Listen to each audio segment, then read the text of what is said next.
Bonjour à tous, je suis Stéphane du service technique de Bluestream. Je suis basé à Madrid et je donne du support technique pour nos clients européens. Merci de votre participation à ce webinaire où je vais vous présenter nos derniers produits, mais aussi pour votre curiosité, certains qui sont encore ou qui sont du moins en dernière phase de développement. J'ai désactivé vos microphones, cependant, si vous avez des questions, vous pouvez utiliser le chat ou la fonction de questions-réponses et j'y répondrai à la fin de cette présentation. Première nouveauté, ce dans le domaine de nos câbles optiques, nous avons maintenant de nouveaux modèles précision qui supportent maintenant jusqu'à 48 Go de bande passante. Ils sont disponibles en 10, 15 et 30 mètres. On ne peut pas encore s'imaginer ce que représente réellement 48 Go de bande passante, mais on pourrait dire que cela risque de produire le même effet révolutionnaire quand, à son époque, la télévision est apparue en couleur. Ce support de bande passante si énorme permet à ces câbles de supporter l'ensemble des fonctionnalités du nouveau chipset HDMI 2.1, ainsi que des résolutions allant jusqu'à 8K 60 Hz, voire même 10K, mais aussi même du 4K, cependant jusqu'à 120 Hz, ce qui peut être très intéressant, par exemple, pour les jeux vidéo ou toute autre application qui demande un taux de rafraîchissement très élevé. Aussi, ces câbles permettent le support de la nouvelle version de l'ARC, qui est l'e-ARC, prenant en charge les pistes audio multicanaux non compressées, par exemple pour les formats audio basés sur objets tels que Dolby Atmos ou DTS-X. Ces câbles sont déjà disponibles en stock et sur notre site web. Parlant ici de câbles HDMI, j'en profite pour vous révéler que nos ingénieurs ont appliqué une nouvelle technologie de chipset actif sur les câbles actuels précision, mais de 18 Go, en longueur de 50 et 100 mètres. Non seulement en permettant un signal HDMI encore plus stable, mais en plus, ils sont offerts à un prix inférieur. Ils seront bientôt disponibles dans les prochains mois. L'année dernière, nous avions sorti des wallplate émetteurs. Il était donc logique de sortir ensuite des modèles récepteurs, comme ce HEX11WPRX à l'écran. Tout comme les émetteurs, on peut le monter dans une boîte double backbox aux dimensions normalisées européennes. Ce wallplate permet de recevoir un signal 1080p jusqu'à 70 mètres de distance ou 40 mètres avec du 4K normal, c'est-à-dire jusqu'à 10 Go. Il est interopérable avec tous les émetteurs Bluestream HD Basté et supporte du contrôle infrarouge bidirectionnel ainsi que du RS232 pass-through. Vu que les récepteurs chauffent plus que les émetteurs, ceci explique pourquoi nous avons ici en fait des trous en façade avant qui lui permettent de mieux se ventiler. Ce nouveau wallplate est actuellement en stock. Ensuite, nous passons aux matrices C66 et C88 que nous avions lancées l'année dernière et qui sont venues compléter la gamme de matrices HD Basté dans notre série que l'on appelle Contractor. Par exemple, là où on avait déjà la C44 Kit, sortie il y a déjà 2 ans. Mais depuis 1-2 mois maintenant, ces modèles-là, la C66 et C88, ont finalement été remplacés par de nouvelles variantes. Ces variantes-là, les C66CS, ainsi que le modèle équivalent, mais en 8 par 8, et ceci avec la technologie CSC, c'est-à-dire permettant le support de jusqu'à 18 Go de bande passante sur un signal HD Basté. Ceci si on utilise les récepteurs recommandés, les RX70CS. Ces matrices assurent toujours donc une distribution avancée de vidéo, mais sans certaines fonctions supplémentaires, comme par exemple l'audio breakout ou désembêter l'audio, pour le dire en français. Et ceci en contrepartie, pouvoir offrir un prix d'entrée de gamme encore plus attractif et très caractéristique finalement de cette série Contractor. Ces matrices sont également en stock. Nous vous avions déjà présenté il y a 1 an une version de ce sélecteur HD Basté, SW41 HD Basté, qui était en phase de développement, mais qui au cours du temps s'est vu finalement réduire ses 4 entrées initiales HD Basté à maintenant 2 entrées HD Basté, cependant accompagnées par 2 autres entrées HDMI 2.0. Pour info, il n'y a aucun problème à utiliser ce sélecteur avec nos plaques murales émetteurs HD Basté, tout comme le modèle récepteur que nous venons de voir. D'ailleurs, l'alimentation électrique POC est supportée sur les liens HD Basté aussi bien en entrée comme en sortie. Si on le désire, ce sélecteur peut également fonctionner, peut commuter automatiquement. Donc, une de ces entrées sur ces 2 sorties simultanées, HD Basté et HDMI. Il permet aussi de désembêter l'audio sur sortie optique, analogique. Il est contrôlable en infrarouge ainsi que par TCP/IP. D'ailleurs, depuis ce connecteur LAN, on peut accéder également à un web GUI, où il serait même possible d'ailleurs d'y configurer ou d'y appliquer une configuration avancée des EDID.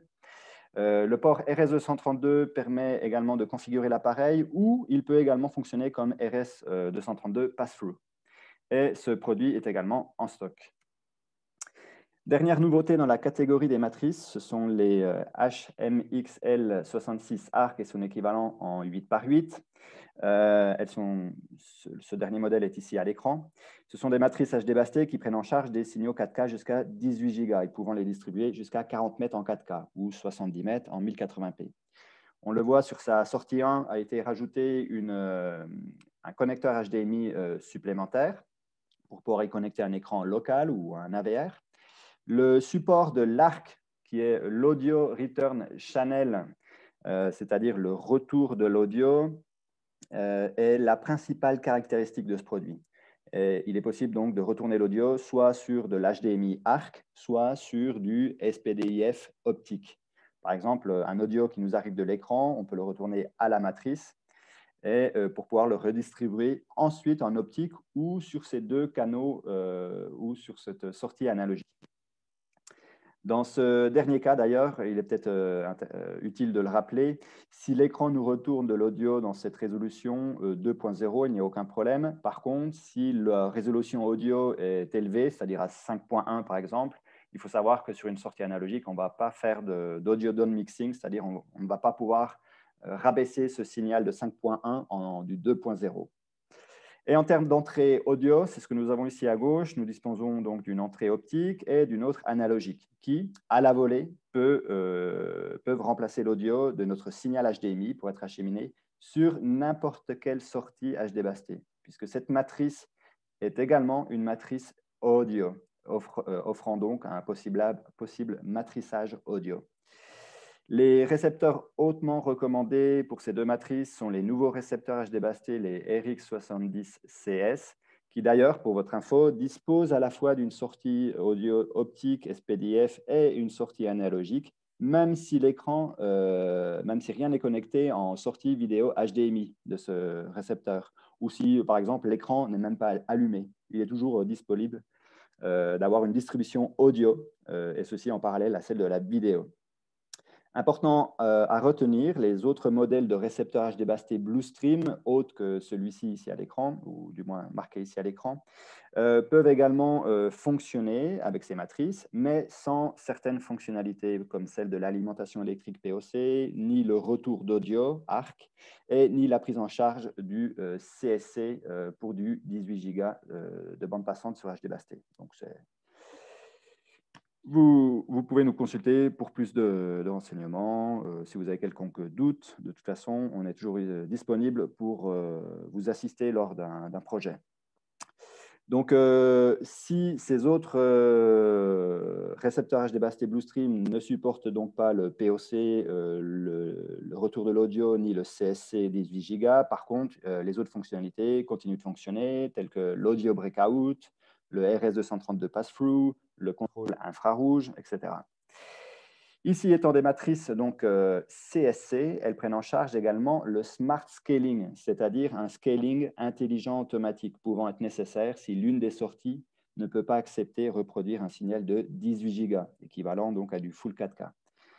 Alors, la résolution en sortie sera rabaissée à un 4K normal, c'est-à-dire en 10 Go, voire s'il le faut, à une résolution encore inférieure, c'est-à-dire 1080p. De nouveau, uniquement si on utilise ces nouveaux récepteurs, les RX70CS. Donc, aussi bien les récepteurs comme les matrices sont actuellement en stock. Ensuite, nous avons sorti ce nouveau kit d'extension HDBaseT d'entrée de gamme, le HEX70 ARC, qui nous permet l'envoi de signaux 4K 10 Go jusqu'à 40 mètres et jusqu'à 70 mètres en 1080p.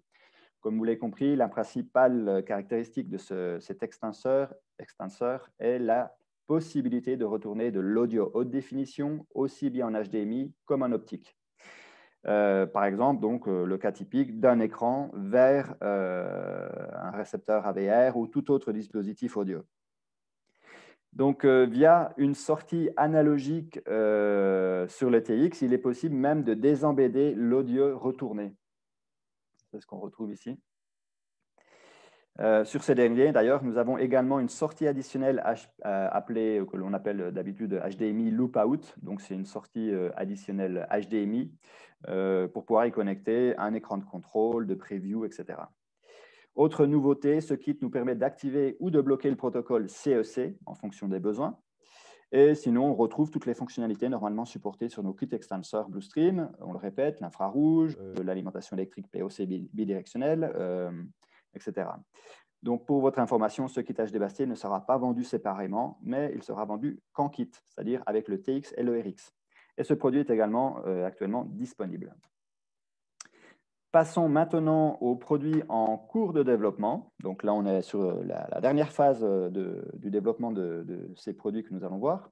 En commençant ici par la HMX-L42 Arc Kit, qui a été conçue, donc, comme vous pouvez l'imaginer, 4 entrées de sortie, donc pour une petite application comme en résidentiel, par exemple, où 4 sorties seraient de trop.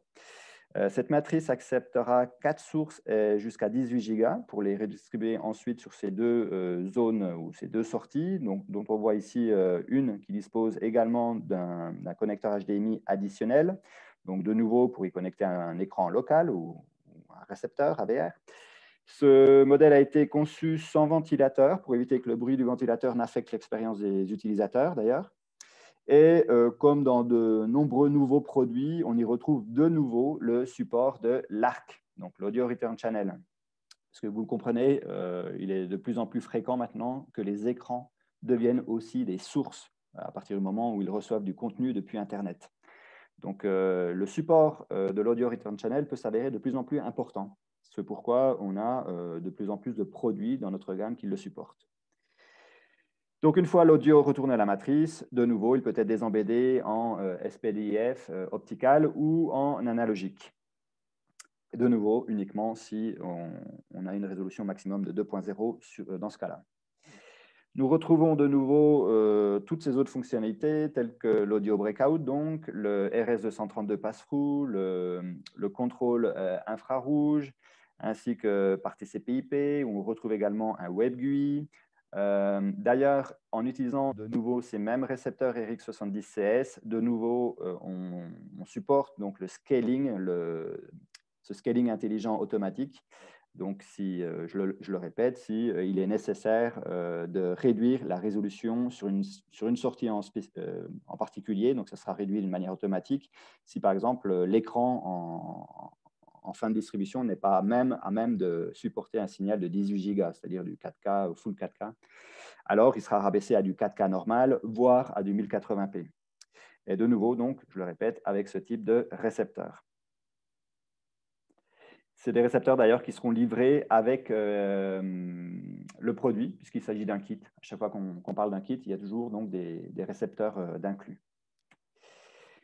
Ceux qui connaissent déjà Bluestream savent que nous sommes depuis quelques années déjà un acteur clé de la vidéo sur IP avec de la distribution de signaux en 4K, 10 Go sur réseau de 1 Go.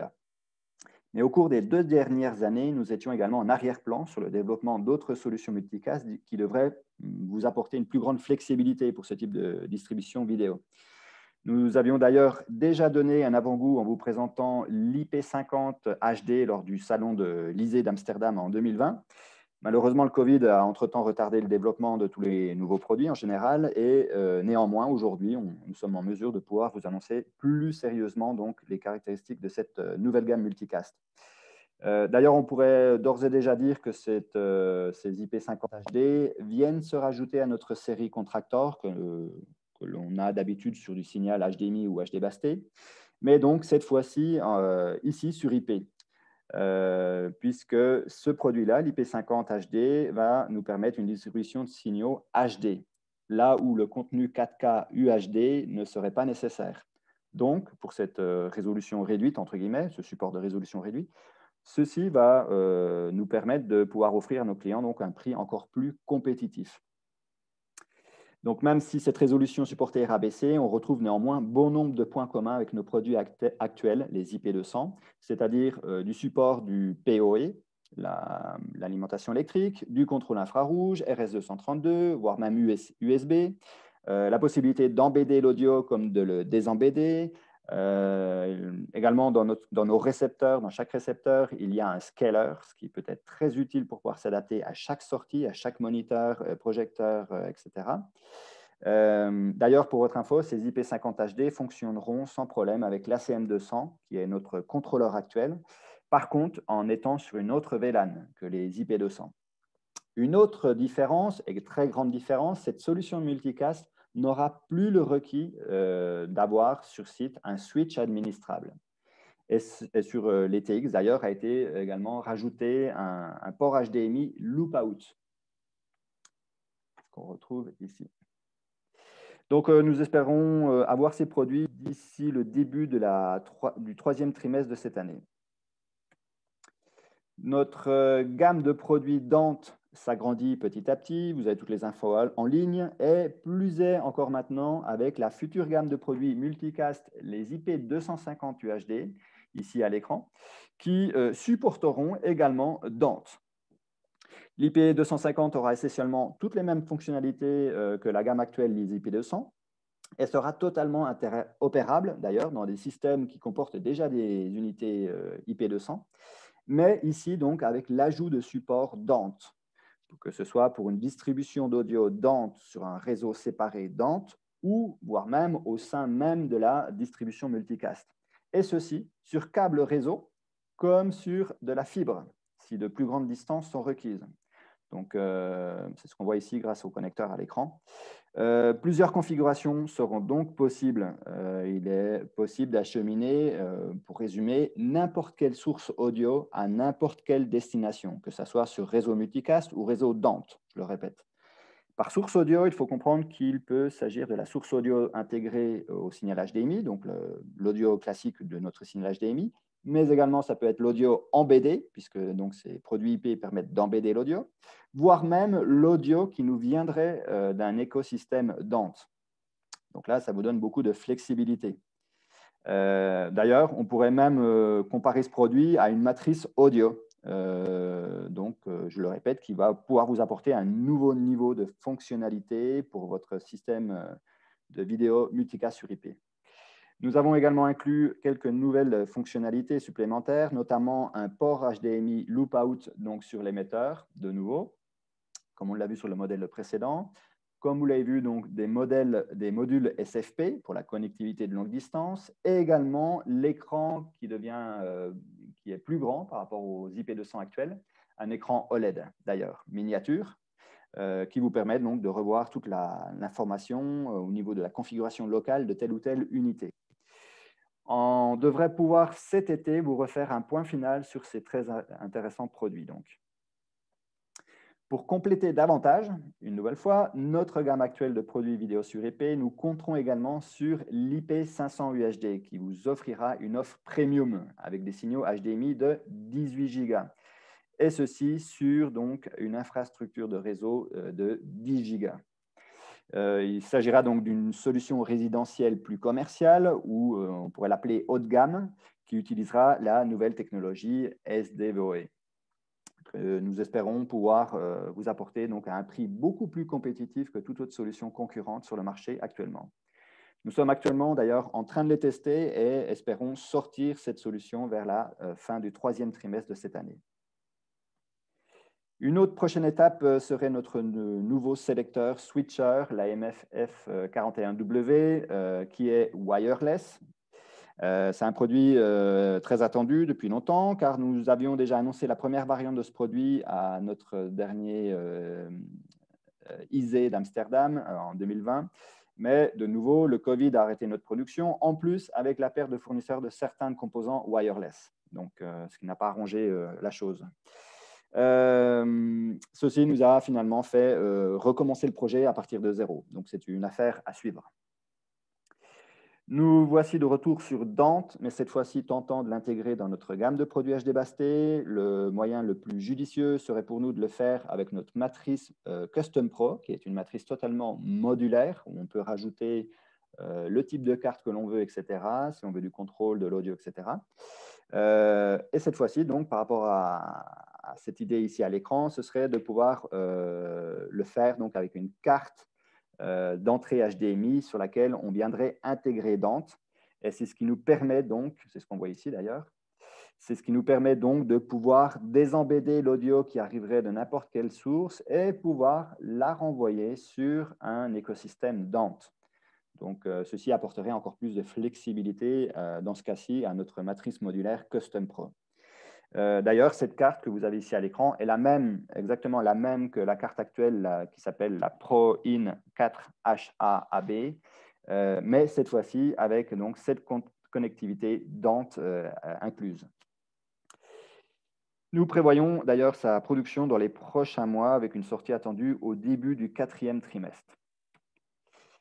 Et le dernier produit que nous allons vous proposer aujourd'hui est le HEX 18G Kit, même s'il s'agit d'un kit relativement basique. Cependant, il est très important. Pourquoi? Parce qu'il est le premier à pouvoir embarquer le dernier chipset HDBaseT, le VS3000 Stereo. C'est le premier chipset HDBaseT de spécification 3.0. On a eu des différents chipsets de spécification 1.0, 2.0, et là, on est donc en plein début de ce chipset HDBaseT, donc 3.0, le VS3000. Et ceci pourquoi? Justement pour pouvoir donner de vrais signaux HDMI 18 Go non compressés. Et ceci donc jusqu'à 100 mètres de distance sur une infrastructure catégorie 6A.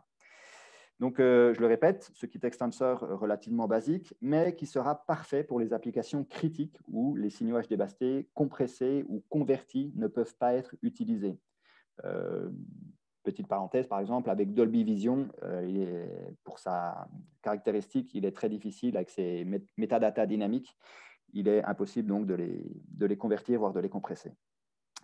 Pour votre info, nous attendons la dernière révision du firmware de Valens, qui est le fabricant des chipsets HDBaseT, avant de pouvoir sortir ce produit.